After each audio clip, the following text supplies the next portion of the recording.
Good morning बच्चों। बच्चे सब ठीक हैं? सुरक्षित घर में? देखिए हमने आपके कितने चैप्टर कंप्लीट कर दिए? 14। आज हम चैप्टर नंबर पढ़ने जा रहे हैं 15, पन्ना का त्याग। बच्चों पन्ना का त्याग बहुत अच्छा चैप्टर है, पन्ना का त्याग। ठीक है बच्चों, तो इससे पहले हम क्या देखेंगे? शब्दार्थ। क्या देखेंगे? शब्दार्थ देखेंगे। ठीक है, मर्दानी शब्दार्थ में मर्दानी। मर्दानी का अर्थ क्या होता है बच्चों? मर्दों जैसा काम करने वाली। जो औरत मर्दों जैसा काम करती है उसे क्या कहते हैं बच्चों? मर्दानी। दृष्टि यानी नजर, पात यानी पापी, पातकी। पातकी का मतलब क्या होता है बच्चों? पापी। और स्वेच्छा यानी अपनी इच्छा। कालग्रस्त, मृत्यु को प्राप्त। और निधन यानी मृत्यु। षड्यंत्र यानी साजिश। खंडर का मतलब है टूटे घर, है ना। निष्कंटक का मतलब है कांटे रहित, बाधा रहित। और अनभिज्ञ का मतलब है अनजान। निरापद यानी जिससे कोई आपत्ति ना हो, जो सुरक्षित। भेदिये, भेदिये का मतलब भेद देने वाला। बाल यानी सफाई कर्मी, जो सफाई करता है। शयन कक्ष, शयन कक्ष यानी बच्चों सोने का कमरा, सोने का कमरा। और निद्रामग्न, नींद में डूबा हुआ, नींद में डूबा हुआ।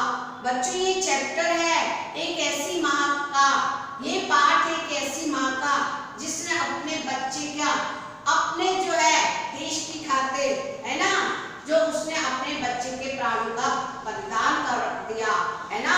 इतनी महान माँ थी पन्ना, पन्ना दाई।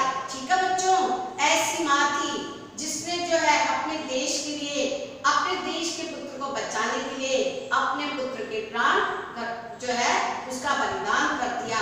तो ऐसी माँ देखो, बहुत अच्छा है ये चैप्टर, अच्छे से सुनो। देखो इसमें बुंदेले हर बोलो कि हमने सुनी कहानी थी, खूब लड़ी मर्दानी, मैं तो झांसी वाली रानी थी।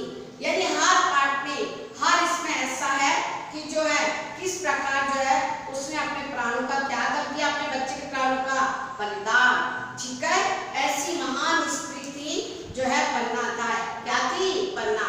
ये पंक्तियां गुनगुनाता हुआ खूबीलाल घर आता है। ये पाठ है, इस पाठ में जो एक बच्चा है उसका जो है खूबीलाल नाम है, वो ये लाइनें बोलता हुआ आता है कि खूब लड़ी मर्दानी, वो तो झांसी वाली रानी थी, है ना।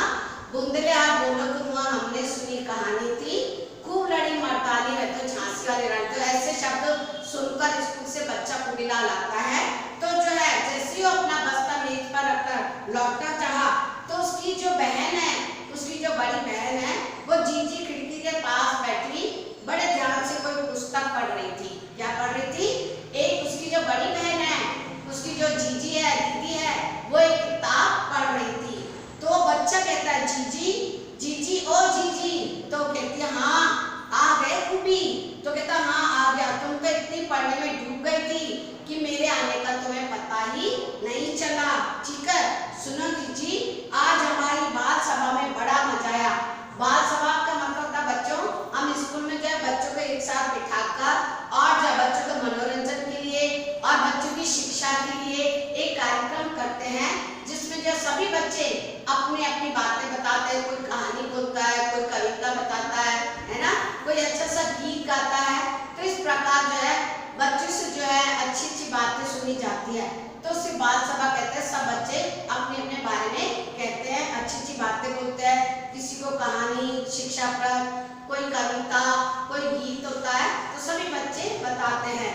तो बताता है कि आज हमारे विद्यालय में बाल सभा हुई थी, उसमें खूब मजा आया। वो किसको बताता है? खूबीलाल अपनी बड़ी बहन को बताता है। ठीक है, तो अच्छा क्या हुआ? बहन पूछी अच्छा बताओ क्या हुआ?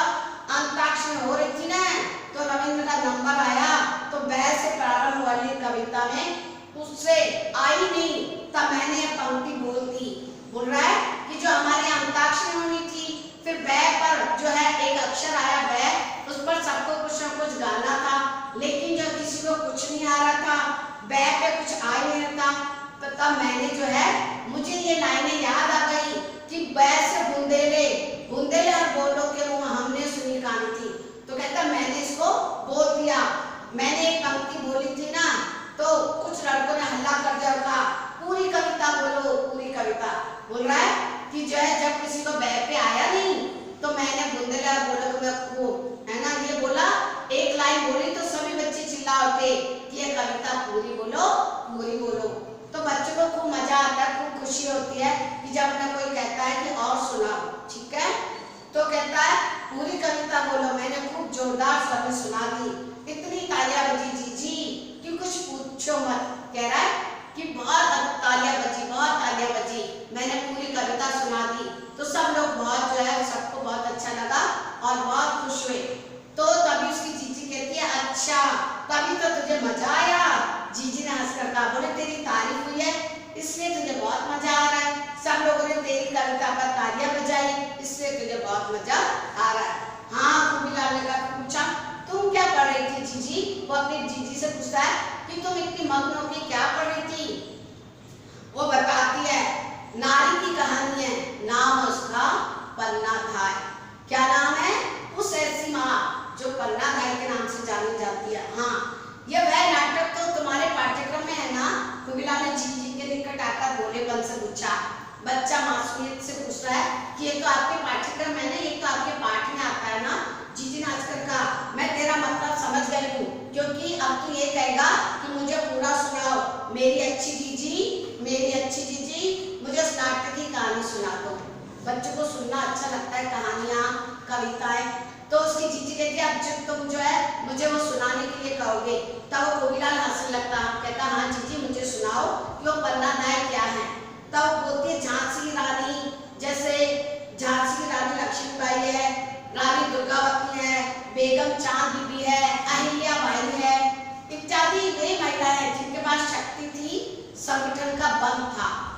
क्या कह रही है उसकी जीजी? कह रही है कि जैसे झांसी की रानी लक्ष्मीबाई, अहिल्याबाई, रानी दुर्गावती, बेगम चांद बीबी इतनी सारी महान औरतें हैं जिनके पास शक्ति थी, संगठन था। मगर मैं वो बोल रही जिस नारी की बात कर रही हूँ उसके पास उसकी कहानी ऐसी है कि जो है तुम सुनोगे तो तुम्हें भी रोना आ जाएगा।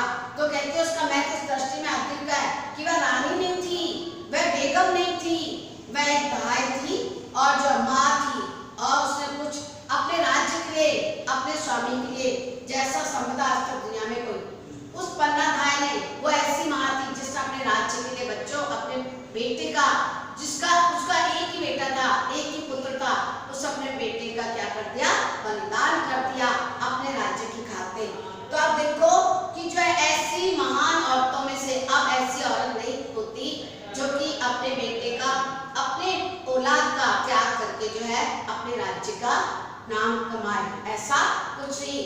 तो क्योंकि अब जो औरतें ऐसा नहीं करती, लेकिन वो महान स्त्री थी, महान नारी थी जिसने अपने राज्य की खातिर अपने बेटे का क्या कर दिया बच्चों? बलिदान कर दिया। तो ये कहने की देखो एक माँ के सामने उसके एक मात्र लाडले के अत्याचारी द्वारा तलवार के टुकड़े कर दिए जाए तो उस माँ के मन पर क्या बीतेगी? यानी माँ देखिए कि एक ऐसी माँ जिसके सामने ही उसको, जिसका इकलौता बेटा, एकमात्र एक ही बेटा, और उस माँ के सामने ही उसके बेटे के जो है बिना कसूर के ही कोई अत्याचारी व्यक्ति आकर उसको मार दे, तलवार से उसके टुकड़े टुकड़े कर दे, तो उस माँ पर क्या बीतेगी बच्चों? कितनी महान माँ थी, लेकिन वो उफ नहीं करती है। ऐसी महान माँ थी पन्नाधाय।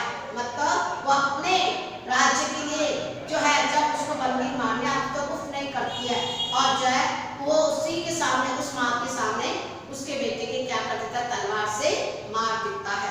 ठीक है, ऐसा भी हो सकता है। हाँ मगर पन्नाधाय की कहानी मजबूरी की कहानी नहीं थी बच्चों। ये इसको किसी ने मजबूर नहीं किया था कि तुम अपने बेटे का त्याग करो। ये इसने अपने सहज, अपने मन से, अपने राज्य के बेटे को बचाने के लिए ऐसा किया था, क्योंकि वो देशभक्त नारी थी, है ना, इसलिए वो अपने राज्य से बहुत प्यार करती थी। और हमने जिस राज्य में, जिस देश में जन्म लिया है बच्चों, हमें उसके लिए अगर कोई मुसीबत आती है तो हमें क्या करना चाहिए? हमें भी अगर कोई मुसीबत आए हमारे देश की खातिर तो हमें भी उसकी रक्षा के लिए क्या करना चाहिए? तत्पर रहना चाहिए। ठीक है, तो उसने क्या किया था? स्वेच्छा से उसने स्वेच्छा से त्याग और बलिदान अपने बेटे का किया था। देखो अब मैं आपको एक कहानी बताती हूँ, बहुत अच्छी कहानी है। इतनी देर मैंने आपको क्या बताया कि एक बच्चा खूबीलाल है जिसके विद्यालय में बाल सभा होती है, उसके बाद कविता किसी को बह पे आता नहीं है, तो बच्चा खूबीलाल बहुत जो है तेजी से उंदेलाल बोले को वो कहानी सुनिए वाला सुनाता है। तो सब बच्चे कहते हैं कि पूरी सुनाओ, तब सब बच्चे खूब ताली बजाते हैं और उसको बहुत अच्छा लगता है। जब अपनी जीजी को बताता है तो उसकी जीजी कहती है ऐसी महान स्त्रियां बहुत है, अहिल्याबाई है, चांद बीबी है और जो रानी लक्ष्मीबाई है, दुर्गावती है, लेकिन ये एक ऐसी माँ है पन्नादा है जिसने अपनी स्वेच्छा से अपने राज्य के लिए है ना अपना धर्म निभाया और अपने बेटे का बलिदान कर दिया। तो ऐसी महान स्त्री थी माँ पन्नाधाय। ये चित्तौड़गढ़ के महाराणा संग्राम सिंह की मृत्यु के बाद, यानी चित्तौड़गढ़ में महाराणा संग्राम सिंह की मृत्यु के बाद बड़ी अव्यवस्था फैल गई। बच्चों यदि राजा मर जाता है तो सारे राज्य में अव्यवस्था फैल जाती है, सब अपने आप को राजा मानने लगते हैं। जो थोड़े बहुत जो मजबूत होते व्यक्ति वो अत्याचारी बन जाते हैं और कमजोर लोगों पर क्या करते हैं बच्चों, अत्याचार करते हैं। तो ऐसे ही चित्तौड़गढ़ के महाराणा संग्राम सिंह की मृत्यु के बाद बड़ी अव्यवस्था फैल गई। उनके बड़े पुत्र भोजराज पहले से कालग्रस्त हो गए थे। जो उनके बड़े पुत्र थे महाराणा संग्राम सिंह के, वो पहले से जो है भगवान के पास चले गए, अर्थात मर गए थे, है ना। और जो है उनका दूसरा पुत्र विक्रम सिंह 14-15 वर्ष का थे और सबसे छोटा बेटा जो था उनका बच्चा वो उदय सिंह था।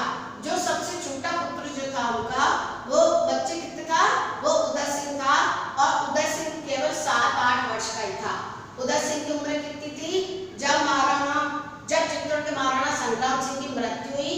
उनके 3 पुत्र थे, पहला पुत्र पहले ही मर चुका था, दूसरा पुत्र जो था विक्रम सिंह जो 14-15 वर्ष का था और जो तीसरा पुत्र था उदय सिंह बच्चों वो केवल 7-8 वर्ष का था। इतना छोटा बच्चा क्या राज्य कार्य करेगा। तो उदय सिंह की देखभाल है जब जो है उदय सिंह की देखभाल कौन करता था, पन्नाधाय करती थी। उदय सिंह की देखभाल कौन करता था बच्चों, पन्नाधाय करती थी। उसके भी एक पुत्र था, उसका नाम था चंदन। पन्नाधाय के पुत्र का नाम बच्चों क्या था, चंदन। और महाराणा संग्राम सिंह के सबसे छोटे पुत्र का नाम क्या था, उदय सिंह, है ना। वो दोनों जो थे उदय सिंह और चंदन दोनों एक ही उम्र के थे और दोनों साथ-साथ रहते थे, साथ-साथ खेलते थे, ठीक है ना। महाराणा संग्राम सिंह के निधन के बाद विक्रम सिंह का बच्चों राज तिलक हो गया। जो दूसरा पुत्र था वो विक्रम सिंह जो 14-15 वर्ष का था उसका राज तिलक हुआ, मगर वह एक दासी पुत्र बलवीर उस बैंकर षड्यंत्र में लगा हुआ था। वहां एक दासी थी, उसका पुत्र था, उसका नाम था बलवीर। दासी के पुत्र का क्या नाम था, बलवीर। जब महाराणा संग्राम सिंह की मृत्यु हो गई तो चाहता था कि मैं इस राज्यगद्दी पे बैठ जाऊं, मैं दोनों पुत्रों को मार दूं और जब मैं कहाँ बैठ जाऊं, इस राजगद्दी पर बैठ जाऊं। तो राज्य हथियाना चाहता था, लेकिन पन्नाधाय जो थी ऐसी माँ थी, ऐसी महान औरत थी जो यह नहीं चाहती थी कि जो बलवीर राजगद्दी पे बैठे, क्योंकि बलवीर बहुत बुरा व्यक्ति था, अत्याचारी था, ठीक है बच्चों। हाँ, तो उस समय जो है महाराणा संग्राम सिंह के निधन के विक्रम सिंह का राज तिलक किया गया, मगर एक दासी पुत्र बलवीर उस समय रहकर षड्यंत्र में लगा हुआ था। उसे छोटे बड़े कर्मचारियों को अपने में मिला लिया। राजा के मरने के बाद दासी पुत्र बलवीर है, उससे काफी सारे जो लोग थे वहाँ कर्मचारी काम करने वाले थे, उन सबको अपने में मिला लिया, उनको थोड़ा पैसा खिला दिया और चित्तौड़ की राजगद्दी पर घात लगाया था। वो चाहता था कि मैं चित्तौड़ की राजगद्दी पर स्वयं राजा बन जाऊं। खूबीलाल देखो, ऐसे व्यक्ति राजा के मरने के बाद और जो अगर ऐसा व्यक्ति षड्यंत्र करता है तो फिर बहुत मुसीबत आती है। तो ऐसे वो व्यक्ति कैसा बन गया था, भ्रष्ट बन गया था, है ना, उसका रास्ता पर, और सारे कर्मचारी भी जो है उसी के साथ हो गए और वो भी पथभ्रष्ट हो गए। अर्थात वो भी चाहते थे कि अगर बलवीर राजा बन जाएगा तो हमको भी बहुत सारा कुछ अच्छा सा मंत्री बना देगा और हम भी जब बहुत सारा पैसा लेंगे। तो ऐसे जो है ऐसा व्यक्ति जो पथभ्रष्ट हो जाए और अब वो राजकुमार राजनीति की चाल से अनभिज्ञ गया हो तो वहां क्या करना होगा, क्योंकि जो राजकुमार जो था जिसका विक्रम सिंह जिसका कि राज तिलक हो गया था, लेकिन उसको इस बात का कुछ पता ही नहीं था। वो नहीं जानता था कि बलवीर जो है इतना बुरा व्यक्ति है, वो सबको अच्छा समझता था। उसको कुछ भी नहीं पता था कि बलवीर राजगद्दी हम दोनों भाइयों को मारकर राजगद्दी पर बैठना चाहता है, वो स्वयं राजा बनना चाहता है। महाराणा संग्राम सिंह के उसके बाद बच्चों जो है वो क्या कर रहा था, फिर खुबीलाल सुनकर रह गया कि ऐसे भी गंदे बुरे व्यक्ति होते हैं। वो तो बच्चा था, उसने देखा कि ऐसे बुरे व्यक्ति होते हैं जो राजा के बनने के बाद जो है स्वयं उसको राज्य को हथियाना चाहते हैं, है ना। अब वो कहता है कि सचमुच सृष्टि कठिन हो गई, कठिन खूबी भयंकर से दुर्भाग्यपूर्ण हो गई थी। उस महादुष्ट ने एक चाल चली थी। उसने सोचा था, उस महादुष्ट ने, किसने, बलवीर ने क्या किया, इसने सोचा कि जो नवरात्रे आ रहे हैं, तो नवरात्रे आ रहे थे, उसने एक क्या किया, बड़ा सा नाच रंग का आयोजन कराया। उसने सोचा सब नाच रंग में चले जाएंगे और मैं आकर जो है महल में उन दोनों पुत्रों को मार दूंगा और जो है फिर मैं क्या बन जाऊंगा, राजा बन जाऊंगा। तो उसने एक जो है नवरात्रों में एक नाच रंग का आयोजन किया, नाच रंग का आयोजन कराया और उसमें विशेष रूप से दोनों राजकुमार को बुलाने की योजना बनाई। उससे कहा मैं जो नाच रंग होंगे और जो कार्यक्रम होगा फिर मैं उन दोनों बच्चों को वहां बुला लूंगा और जैसे मुझे मौका मिलेगा मैं उन दोनों बच्चों को मार दूंगा। तो उसने क्या रचा बच्चों, ये षड्यंत्र रचा था, ठीक है। तो उन्होंने विशेष रूप से उन दोनों बच्चों को बुलाया।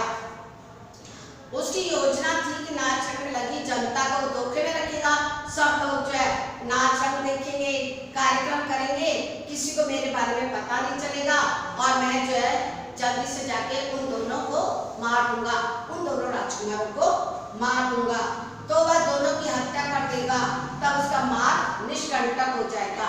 निष्कंटक का मतलब क्या होता है बच्चों, जिसमें जो है कोई भी मुसीबत ना आए, कोई भी आपत्ति काटते रहे, यानी उसमें फिर कोई बाधा ना आए, ठीक है बच्चों।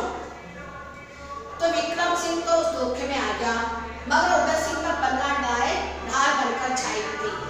उदय सिंह की तो रक्षा पन्नादाय करती थी, हमेशा उसके साथ रहती थी और पन्नादाय को ये सारी बातें पता चल गई थी कि ये आज जो है इन दोनों बच्चों को मारना चाहता है, इसलिए वह उदय सिंह की रक्षा के लिए पहले से ही तैयार थी, ठीक है बच्चों। और जो बलवीर भी जानता था कि जब तक पन्नादा है तब तक उदय सिंह को धोखे से मारना संभव नहीं होगा। बलवीर जानता था कि पन्नादा एक ऐसी औरत है, ऐसी माँ है, वीर माँ है, जो है मुझे उदय सिंह को नहीं मारने देगी। जब तक पन्नादा है मैं उदय सिंह को नहीं मार सकता, ठीक है। उधर पन्नादा को पता चल गया था नगर व्यापी नाच रंग के बीच हत्याकांड करने वाला है ये, मगर उदय सिंह को लेकर कहीं भाग भी नहीं जा सकती। चारों ओर बलवीर ने क्या करा था बच्चों, बलवीर ने चारों ओर अपने जो है कर्मचारियों को लगा दिया था, महल के चारों ओर, जहाँ उदय सिंह और बलवीर चारों ओर उसको लगा दिया ताकि पन्नादा इसको कहीं बाहर लेकर ना निकल जाए। उसको शक था कि पन्नादा जो है उदय सिंह को लेकर कहीं दूसरे राज्य में चली जाएगी, इसलिए अपने सारे कर्मचारियों को बेथिक रूप में जो है कि सब आके मुझे सूचना देना कि पन्नादा कहाँ जा रही है, क्या कर रही है, ऐसे करके सारे कर्मचारी लगा दिए थे। फिर वो बच्चा पूछता खुबीलाल क्यों जीजी, बलवीर के आदमी सब चौकसी कर रहे थे और बाहर निकलना मुश्किल था, महल में से छिपाने का कोई लाभ नहीं था क्योंकि बलवीर महल में से खोज लेता, ढूंढ लेता और उसे मार देता, ठीक है बच्चों। तो आप पता है क्या हुआ, क्योंकि बलवीर के बेटे चारों ओर मौजूद थे, वह भयंकर संकट में पन्नादा ने अपने मन में दृढ़ संकल्प कर लिया, इससे काम कुछ भी हो जाए लेकिन मुझे उदय सिंह को बचाना है। मैं जिस राज्य में रहती हूँ मुझे उस राजकुमार को, उस राज्य के राजकुमार को बचाना है, इसके लिए चाहे मुझे कुछ भी करना पड़े, ठीक है बच्चों।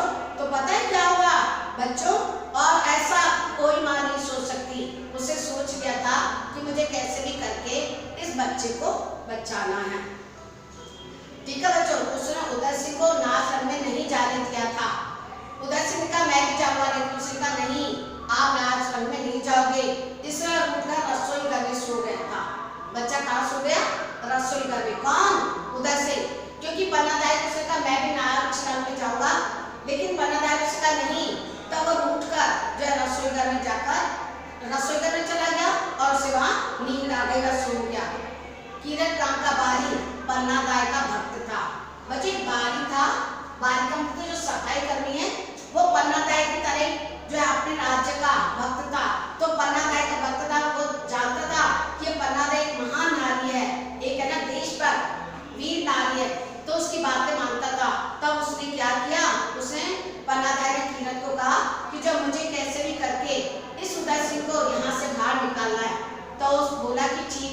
उसे क्या किया बच्चा, वो पत्तले लेकर, झूठी पत्तले लेकर जाता था टोकरे में। उससे क्या किया, उदय सिंह को टोकरे में रख दिया, सुला दिया और उसके ऊपर पत्थर ढक दी। क्या ढक दिया, पत्थर ढक दी। पन्नाधार ने उसके कहा, पन्नाधार ने उससे कहा कि इसे तुम दूर लेकर कहीं चले जाओ, फिर मैं आऊंगी तब तुम मुझे वापस उदय सिंह दे देना। अभी तुम्हें इसकी रक्षा करनी है, तुम जो है इसको महल से बाहर निकाल दो। तब बच्चों उसने पता है क्या किया, उसे किरतराम के बाली ने क्या किया, वह महलों में झूठी पत्तल इकट्ठी करके ले जाने का काम करता था। पन्नाधार ने उसे सूर्यवंश की जान बचाने के लिए यह काम सौंप दिया बच्चों, और टोकरे में उदय सिंह को छिपाकर चित्तौड़ के किले से बाहर पहुंचा दे और पन्नाधार के आने तक वह उसका क्या करे, उसकी रक्षा करे। तो उसने क्या किया, कीरत ने उसको टोकरे में सुला के उसके ऊपर पत्तलें रख दी ताकि किसी को पता नहीं चले और जो है वो इसको चित्तौड़ से बाहर ले जाए। कीरत बारी बात और धर्म का जो है धनी था। इधर कीरत गया और इधर पन्नाधार का एक मात्र बेटा चंदन तमाशा देखकर लौटा। जैसे कीरत उदय सिंह को ले जाता है पत्थरों में छिपाकर, इतने में थोड़ी देर में ही पन्नाधार का बेटा चंदन वो वापस आ जाता है अपनी माँ के पास। वह माँ से राजकुमार उदय सिंह के बारे में पूछता है। वो पूछता, माँ उदय सिंह कहाँ गए? तो वो दोनों, क्योंकि वो दोनों एक साथ ही खाना खाते थे, पर माँ ने हाँ हूँ करते हुए उसे उदय सिंह के बारे में नहीं बताया बच्चों, ठीक है। और जो है बाद में शयन कक्ष में लाकर उसे खाना खिलाया, किसको, अपने पुत्र को बहुत सारा प्यार किया और फिर उदय सिंह के पलंग पर उसे बिठाकर किसी गहरी चिंता की छाया में उसे अच्छी अच्छी कहानियां सुनाई। बच्चा उसने क्या सोच लिया था पन्नाधार ने, पन्नाधार ने सोचा कि जो है मैं इस मेरे पुत्र को उदय सिंह के पलंग पर जो है सुला दूंगी और चक्कर ढक दूंगी, जब अमीर आएगा तो भले मेरे पुत्र को मार जाए लेकिन उदय सिंह बच जाएगा। तो ऐसी महान माँ ने क्या किया, उसे अपने प्यारे बेटे को उस उदय सिंह के पलंग पर खिलाया, है ना, और उसे प्यारी प्यारी कहानियां सुनाने लगी ताकि वह सो जाए। माँ की ममता, माँ की, बच्चों ममता देखो, माँ को कितना दुख होता है लेकिन फिर भी माँ की ममता की छाती में पत्थर रखकर वह सब कुछ कर रही थी जो दुनिया की कोई भी माँ नहीं कर सकती थी। उसे अपने राज्य जिस राज्य में रहती थी चित्तौड़ में, उस राज्य के बेटे को, उस राजकुमार को बचाने के लिए अपने बेटे का बलिदान देने की सोच ली थी। उस अपने बेटे को भोजन कराया, बहुत सारा प्यार किया, अच्छी अच्छी कहानियां सुनाई और फिर उसे कहाँ सुला दिया, उसी पलंग पर सुला दिया। राज्य की रक्षा पर, राजवंश की रक्षा पर, चित्तौड़ की गौरव की रक्षा पर, सत्य और निष्ठा की रक्षा पर आज माँ की ममता की कठोर परीक्षा थी। देखो ऐसी महान माँ थी बच्चों। बेचारा चंदन को क्या पता था कि वो यहाँ सोएगा और फिर कभी नहीं उठेगा।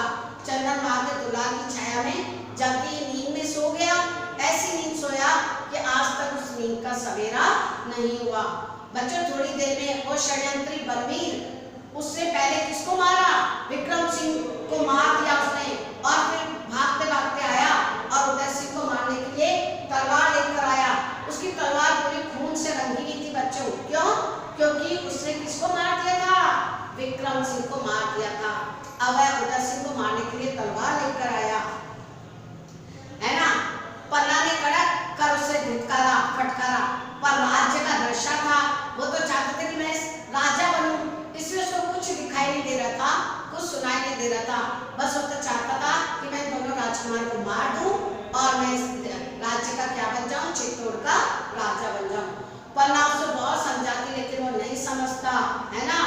और वो पागल दुष्ट ने अट्टास करके कहा, पन्ना आज भवानी मुझ पर प्रसन्न है, मैं इस तलवार की धार पर सुश्रुतवंश के दोनों सपूतों का खून अब एक होने वाला है। कह रहा मैंने उसको तो मार दिया इस तलवार से, अब उदय सिंह को भी इसी तलवार से मारूंगा। आज तो उदय सिंह को मेरे हाथ से नहीं बचा सकती। एक बार माँ की ममता ने सिर उठाया और पन्ना बलवीर के सामने गिड़गिड़ाने लगी, लेकिन बच्चों वो माना ही नहीं, है ना।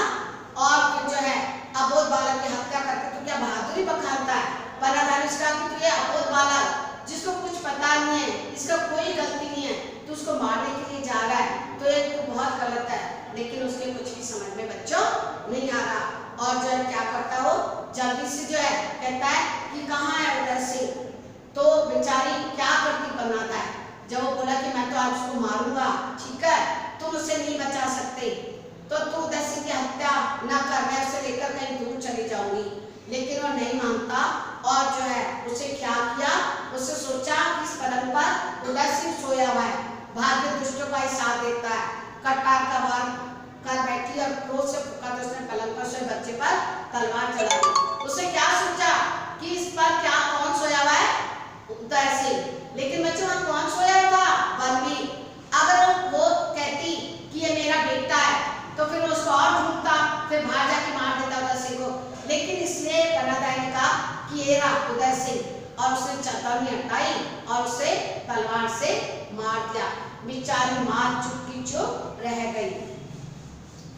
कटार का वार और उसपे चीख नहीं, वह चीखी भी नहीं, माँ के कलेजे को बेचकर वह जो चीख उठी वह आती चित्तौड़ के खंडरों में गूंज रही है। बच्चों उस माँ ने अपने बेटे का क्या कर दिया, बलिदान कर दिया। उसे यह नहीं बताया कि मेरा पुत्र है, उसे कहा हाँ ये, इसने इशारा किया कि उदय सिंह है। और बलवीर ने क्या किया, जो है क्या कर दिया, उस पर तलवार चला दी। क्या कर दिया बच्चों, पलंग पर सोए बच्चे पर क्या चला दी, तलवार चला दी। और पलंग पर से चीख नहीं उठी क्योंकि वो बच्चा सोया हुआ था और माँ के कलेज को देखकर वह चीख उठी, जो आज तक चीख जो है वो उस खंडर में गूंज रही होगी। ठीक है बच्चों, तो माँ के नीचे दुलार से सोया हुआ चंदन आज तक उस दुलार की छाया में सोया है। तो कैसी महान माँ पन्नादाई थी, जिसने अपने राज्य के लिए अपने बेटे का क्या कर दिया बच्चों, बलिदान कर दिया। जो अब ऐसी माँ नहीं होती जो है अपने बेटे का बलिदान करे, तो ऐसी महान नारी थी। ठीक है बच्चों, तो जो है इस प्रकार जो जैसे ही उस बच्चे ने भी सुना तो उसकी आंखों में भी क्या आ गए, आंसू आ गए। क्या हो गया, खुशी की आंखों में भी क्या आ गए बच्चों, आंसू आ गए, क्योंकि उसको लगा कि जो है कैसी महान नारी, ऐसी महान नारी जिसने अपने बेटे को जो है अपने बेटे का बलिदान कर दिया। बानो बलवीर जो है वो सोचता है कि मैंने किसको मार दिया, मैंने जो है उदय सिंह को मार दिया, जबकि उदय सिंह नहीं था, चंदन था। बच्चों समझ में आया। तो ऐसी महान नारी थी और ऐसा दुष्ट कौन था, बलवीर, जिसने अपने स्वार्थ के लिए जो है अपने राज्य के पुत्र को मारना चाहे, जिसमें विक्रम सिंह को मार देता है। ठीक है, तो आपको समझ में आया कि कैसे पन्ना ने अपने बेटे का त्याग किया।